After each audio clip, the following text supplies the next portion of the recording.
Hello दोस्तों, मैं अर्जुन राजपुरोहित और आज इस वीडियो में हम बात करेंगे शिपिंग वेट कैलकुलेशन के बारे में। देखिए, जब भी ऑनलाइन सेलिंग करते हैं और हम कोई भी प्रोडक्ट जो है वो शिप करते हैं किसी भी कुरियर कंपनी के थ्रू, अगर हम अमेज़ॉन पे सेल करें और हमारे प्रोडक्ट जो है वो एटीएस के थ्रू शिप हो रहे हैं, या अगर हम फ्लिपकार्ट पे सेल कर रहे हैं तो हमारे प्रोडक्ट जो है वो ई कार्ट के थ्रू शिप हो रहे हैं, या फिर अगर हम अपनी वेबसाइट पर सेल करते हैं और किसी भी थर्ड पार्टी कुरियर कंपनी के थ्रू अपने जो प्रोडक्ट शिप करते हैं, तो वहाँ पे देखिए जो भी शिपिंग चार्जेस कुरियर कंपनीज हमसे चार्ज करती है वो जो प्रोडक्ट का पैकेज है उसके वेट के हिसाब से चार्ज करती है। यहाँ पे वेट कैलकुलेशन जो होता है वो कुरियर कंपनी दो तरीके से करती है। पहला होता है डेड वेट और दूसरा होता है वॉल्यूमेट्रिक वेट। डेड वेट और वॉल्यूमेट्रिक वेट जिसमें भी वैल्यू ज़्यादा होगी उसके हिसाब से जो कुरियर कंपनी है वो हमें कुरियर चार्ज करने वाली है। तो देखिए, कई बार क्या होता है कि नए सेलर्स को इसके बारे में नहीं पता होता, वो जो प्रोडक्ट है वो उसके सिंपल डेड वेट के हिसाब से शिप कर देते हैं और कस्टमर से भी जो है वो उसके हिसाब से शिपिंग चार्जेस ले लेते हैं। लेकिन कुरियर कंपनी जब वॉल्यूमेट्री के हिसाब से उन्हें चार्ज करती है तो शिपिंग कॉस्ट जो है वो बहुत ज़्यादा चली जाती है। तो कैसे कैलकुलेट कर सकते हैं हम वॉल्यूमेट्रिक वेट, वो आइए एक एग्जांपल से समझते हैं। सपोज़ कीजिए ये हमारे पास में एक पार्सल है जो हमें शिप करना है।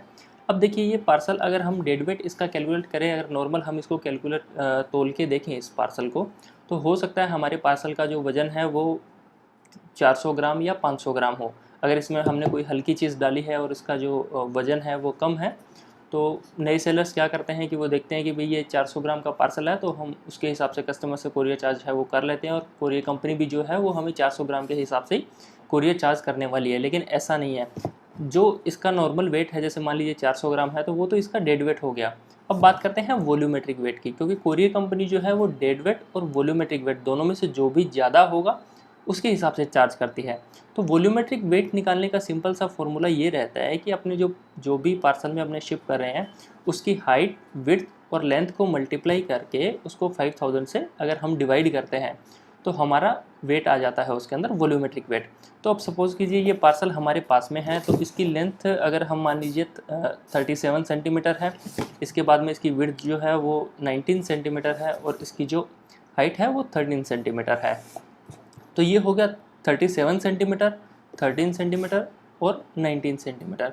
तो हमें इसका वॉल्यूमेट्रिक वेट निकालने के लिए जस्ट क्या करना पड़ेगा, 37, 19 और 13 को मल्टीप्लाई करना पड़ेगा और फिर इसको डिवाइड करना पड़ेगा 5000 से। तो हमारा जो इसका वॉल्यूमेट्रिक वेट आ रहा है वो आ रहा है 1.8 kg। मतलब अगर आप इसको डेड वेट के हिसाब से देखते हैं तो इसका वज़न हो सकता है 400 ग्राम हो, लेकिन जब इसका वॉल्यूमेट्रिक वेट हम कैलकुलेट करेंगे तो इस पार्सल का वॉल्यूमेट्रिक वेट जो है वो 1.8 kg आ रहा है, मतलब कि 1 किलो और लगभग 800 ग्राम के नज़दीक।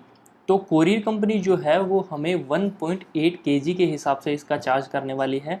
तो इसके जो शिपिंग चार्जेस है वो जस्ट डबल से भी ज़्यादा हो जाएंगे मोस्टली कोरियर कंपनीज़ में। तो कभी भी जब पार्सल शिप करें तो उससे पहले देखिए कि आपके पार्सल का जो वेट है वो कितना जा रहा है वॉल्यूमेट्रिक और डेड वेट दोनों के हिसाब से, और फिर जो है शिपिंग रेट कैलकुलेट कीजिए। क्योंकि काफ़ी बार मैंने ऐसा देखा है कि सेलर को इसी वजह से नुकसान हो जाता है कि वो देख लेते हैं कि 400 ग्राम का पार्सल है, कोरियर कंपनी जो है 500 तक हमसे 50 रुपये या 60 रुपये चार्ज करती है और हम इतना ही जो है वो कस्टमर से चार्ज कर लेंगे। लेकिन जब मंथ के एंड में जब बिल आता है उनके पास में, या फिर जब कोरियर कंपनी उनको चार्जेस करती है तो वो बहुत ज़्यादा चला जाता है। तो शायद कितना हो सकता है उसके अंदर प्रोडक्ट में भी मार्जिन ना हो सेलर का। तो जब भी प्रोडक्ट शिप करें डेड वेट और वॉल्यूमेट्रिक वेट दोनों चेक कीजिए। वॉल्यूमेट्रिक वेट कैलकुलेट करने का फॉर्मूला सिंपल है, आपको लेंथ, हाइट और विड्थ सेंटीमीटर में तीनों मल्टीप्लाई करके अगर आप 5000 से डिवाइड करेंगे तो आपका जो वेट है वो केजीज में आएगा, और अगर आप उसको 5 से डिवाइड करेंगे तो आपका जो वेट है वो ग्राम्स में आएगा। तो दोस्तों, ये छोटी सी इन्फॉर्मेशन थी वॉल्यूमेट्रिक वेट कैलकुलेशन के बारे में। उम्मीद करता हूँ आपको पसंद आई होगी। बाकी ई कॉमर्स से रिलेटेड वीडियोज़ के लिए आप जुड़े रहिए हमारे चैनल के साथ में। इस वीडियो को देखने के लिए आपका बहुत बहुत धन्यवाद।